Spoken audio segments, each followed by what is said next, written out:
Salvador, como muchos países en América Latina, tuvieron problemas con la subida de los regímenes populistas y bueno, a partir de ahí muchos de ellos cayeron y en algunos estados de América del Sur o Latinoamérica, bueno, pues se produjeron también guerras civiles sangrientas, como fue el caso de El Salvador, que al final, bueno, fue una de las guerras civiles en la zona más duras de la historia reciente de todo el continente.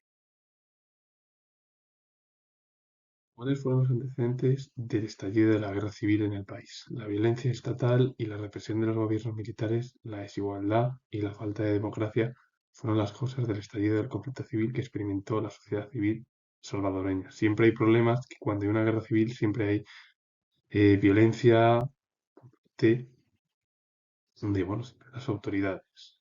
Y sobre todo como eran gobiernos militares, ¿no? Pues tampoco es que existiese en muchos de los países de América Latina regímenes democráticos.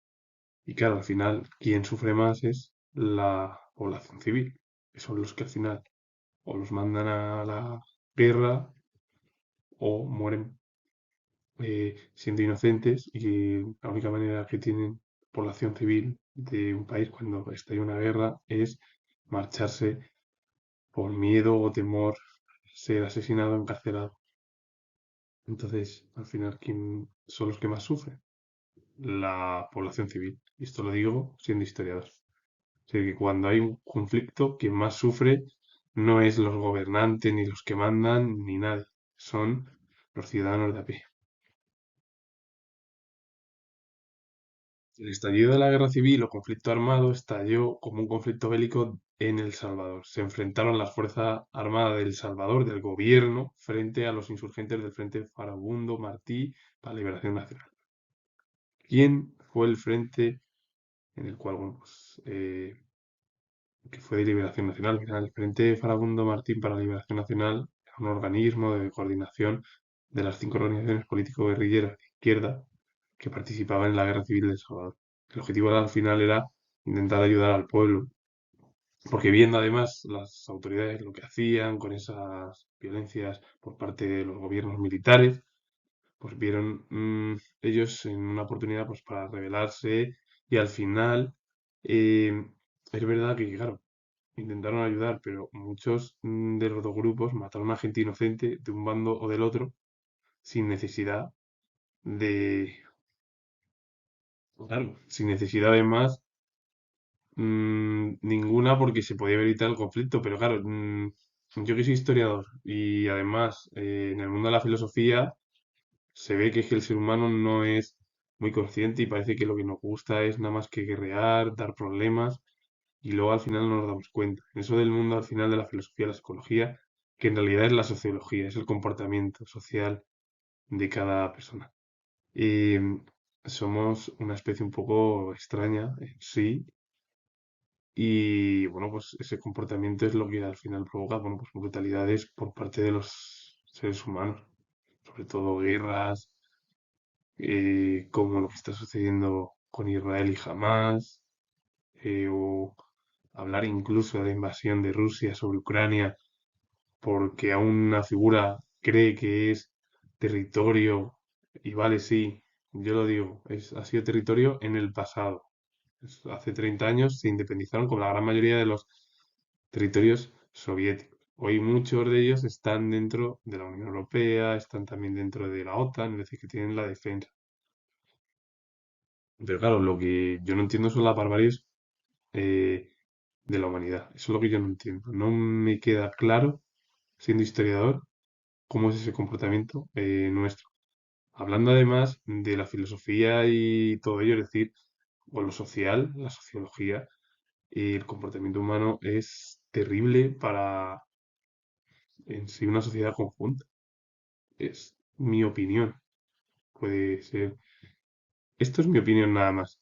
Que puede ser que debamos comprender otras situaciones, entender cómo es el comportamiento, por qué provocamos conflictos, en vez de intentar llevar a cabo acuerdos de paz y evitar que al final gente inocente, que es siempre la población civil, que es la que mayor sufrimiento tiene, sobre todo cuando se producen guerras o conflictos, ¿por qué no intentar llevar a cabo los acuerdos en torno a la estructura de paz? Esto no quiere decir que si alguien me ataca o ataca un país, miramos a otro lado, no, no, esto no es así. Lo que quiere decir es, o lo que quiero decir en esta opinión es que si intentamos llevar a cabo grandes logros, como ha hecho la humanidad, que parece ser que nos gusta solo guerrear y por qué no damos prioridad a lo científico, a lo importante, es decir, a otras facetas de nuestra competencia como especie y luego como también instructores en el futuro, porque lo que no puede ser normal es que siga habiendo guerras en un mundo que es civilizado, se supone, aunque civilizado entre comillas, que la salvajada humana o la barbarie humana es brutal para la estructura histórica y bueno, ya de otras facetas ya, también como la filosofía o incluso si te vas al arte literario o cualquier tipo de arte, da igual, se ve y se refleja en la angustia de algunos, sobre todo, bueno, el mejor ejemplo es los fusilamientos del 3 de mayo. Ahí en esa angustia que se ve a muchos ciudadanos madrileños que defienden su región cuando se produce la invasión napoleónica y que lo retrata muy bien Goya, pues un cuadro de eso se puede llevar a cabo un pensamiento filosófico o artístico, como se quiera ver, y además esa es la desgracia, que nos comportamos al final como más como animales que bueno, animales, más que a veces con la utilización de la razón, que para eso se supone es lo que han hablado muchos de los filósofos más importantes a lo largo de los últimos 4000 años. Así que con ello finalizo. Comento que soy historiador y si os ha gustado este vídeo relacionado con la Guerra Civil de El Salvador, que es muy conocida en América, y en Europa algo más. Bueno, si hablamos de España es nada conocida o un mínimo de conocimiento sobre este periodo que fue uno de los más salvajes de la historia del país de América Central. Así que os mando saludos, soy historiador y adiós. Y si os ha gustado darle a like, suscribiros y adiós, adiós.